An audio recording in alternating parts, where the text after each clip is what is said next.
To know death, you must first embrace life. Only then will the gates open between the two. There is a moment, a split second, when life, as you know it, slips quietly away. You might be lying in a hospital bed, or on your couch, or in the grass.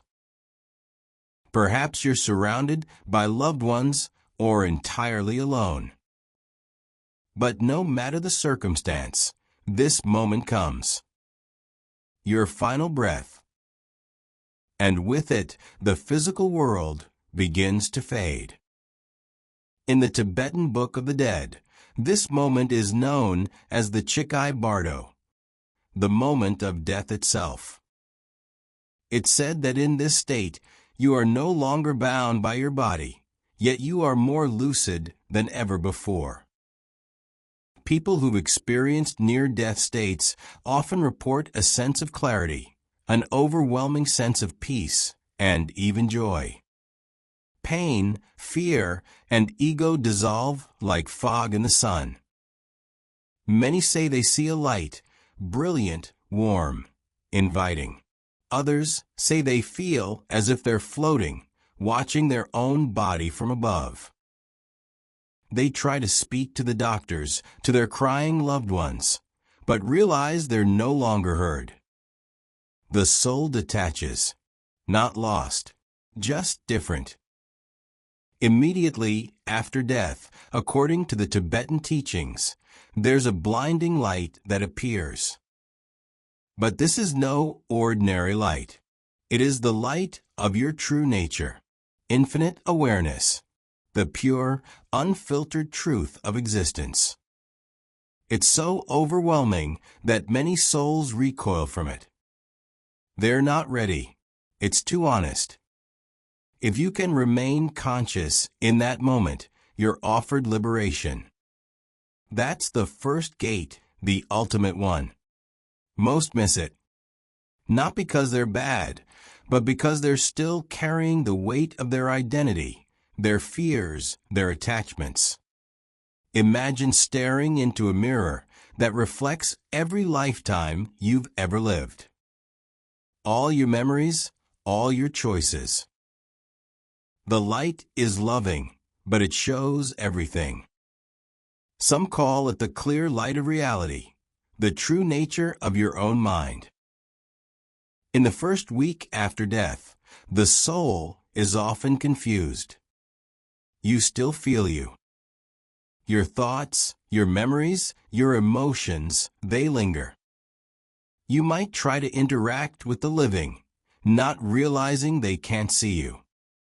This is the Koni Bardo, the state of reality between life and rebirth. You may witness your funeral, hear the eulogies, see who cries and who doesn't. It can be heartbreaking or healing. The Tibetan Book of the Dead advises monks to read aloud to the dead during this time, reminding them, "You are dead. Do not be attached.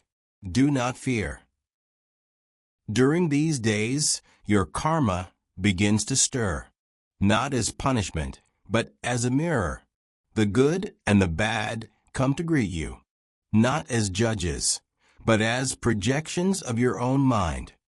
In the second and third weeks after death, you begin to encounter powerful visions. Peaceful deities, first, luminous, compassionate beings who radiate love.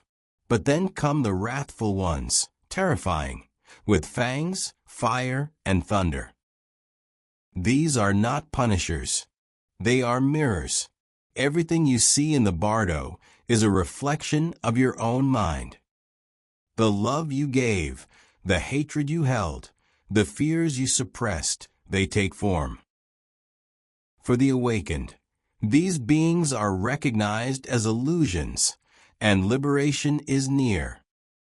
But for most, they inspire terror and confusion, pushing the soul toward rebirth.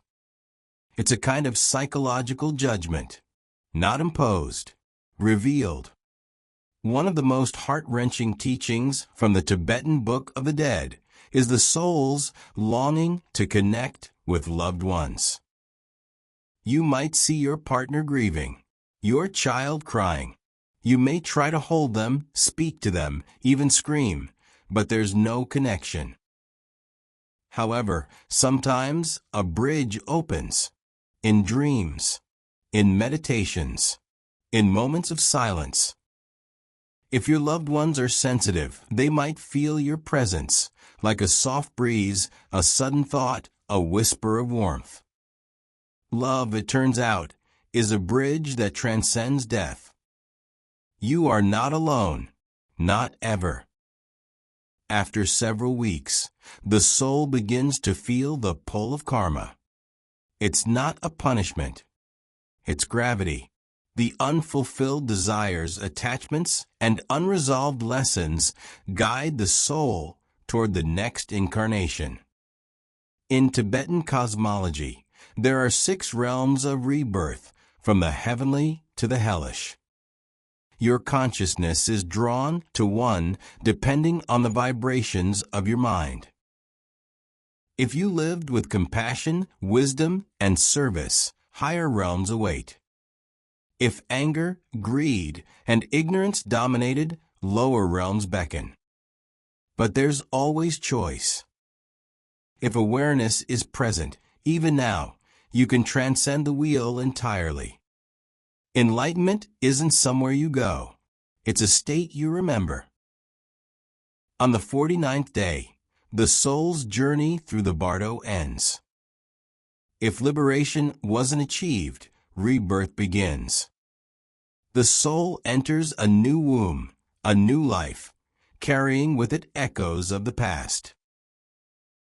But if the soul recognized the illusions, embraced the light, and let go of attachments, it transcends the cycle entirely. No more birth. No more death. Just presence, infinite, awake, and one with all. That is the hidden promise of the Tibetan Book of the Dead. Not fear, but freedom. Not an ending, but a return. Perhaps the greatest truth in all this is simple. You never actually die. Not in the way you think. The body dissolves, yes.